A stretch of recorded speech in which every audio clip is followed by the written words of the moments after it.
Hi, this video is centered around the book The Death and Life of Great American Cities by Jane Jacobs. Jane Jacobs was a journalist and social activist based in New York City.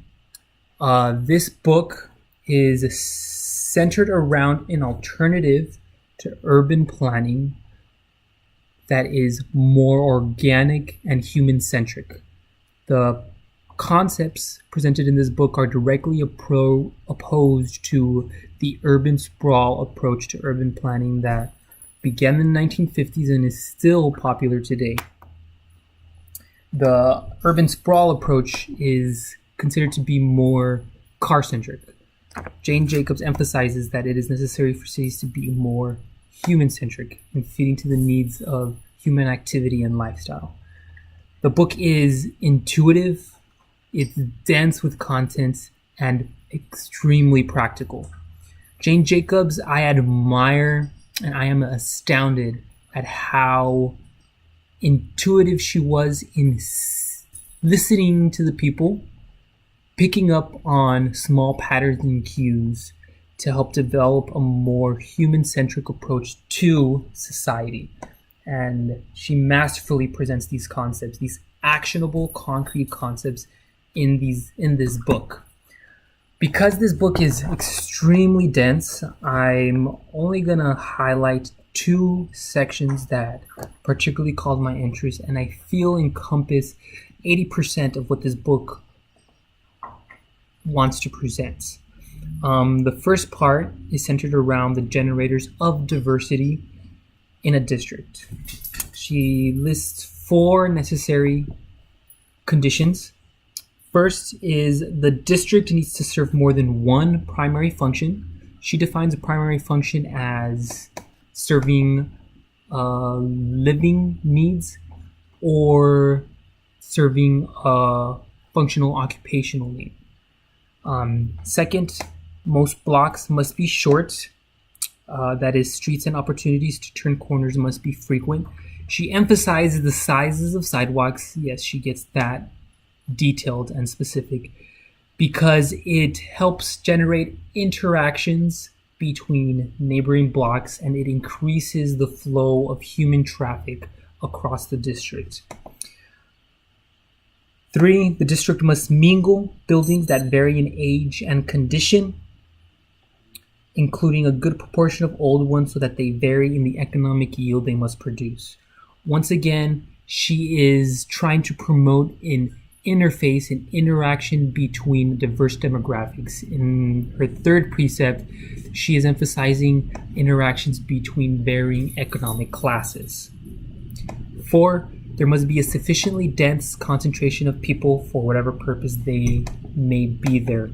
Of course, in order to make any district function, she emphasizes naturally a specific density of people.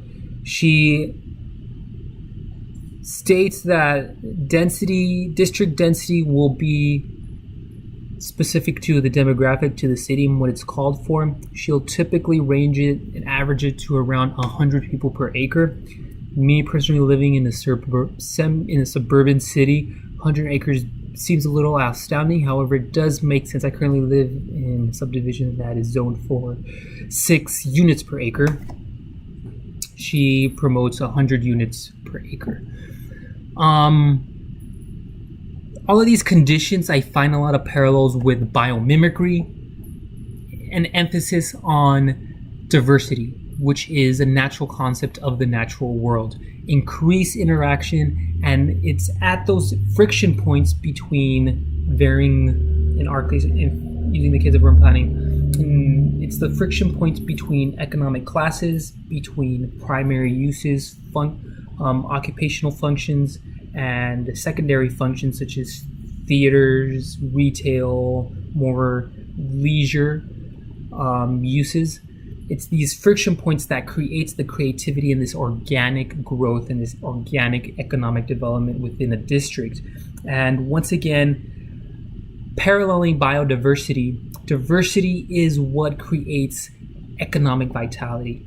It's what creates an economic fertility within a district. And she highlights various concepts and various examples to help promote that idea. The second part I wanted to cover, which I feel magnificently highlights her approach, follows these three concepts. 1, to think about processes. 2, to work inductively. 3, to seek for unaveraged clues involving very small quantities. Starting with processes, this particular concept really struck a chord with me in, rather than viewing subjects or buildings or neighborhoods as objects, it's necessary to look at them as processes. For example, it's going through a process of de-slumming to slumming to high use to low use to, once again, primary function, occupational or living or retail or leisure.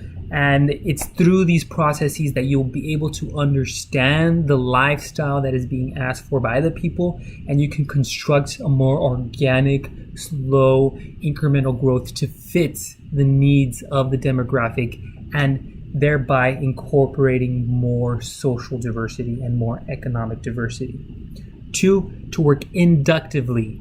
Inductively in the sense of looking at the evidence, looking at the data, and building the policy and solutions around that. She berates present urban planners for thinking deductively, in that they take theoretical concepts and broad generalizations to influence their policies and their planning, rather than taking it by evidence and data, case by case basis.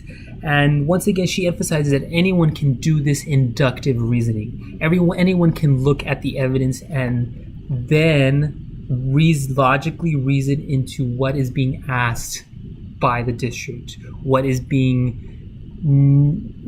required to be taken care of for the people, and which is a great segue into how to look at the data. 3, to seek for unaveraged clues involving very small quantities. It's masterful the way she phrased it. It's important to look at the small nuances, is what she's saying. That it isn't it is, for the example she uses is to figure out the uses of a certain district. She highlights a specific type of chain of bookstores in the city of New York, Marlboro. And what she does is she just looks at the closing times of the districts. For example, in certain districts, the bookstore closes at midnight, while in other ones it closes at 8. So naturally, you can induce by these small, unaveraged clues the broader average of this district is in need of more activity after hours. Why? Because if there's no activity within the hours after 8, there are no eyes on the sidewalk that can prevent crime. And once a community starts to become dead, these are social and economic indicators that this community might be in danger of stepping into that slumming spiral. She contrasts this example with planners going out across districts, taking surveys, contacting people, when you can view the larger average by just identifying these smaller unaverages. And once again, she emphasizes anyone can train themselves to do this.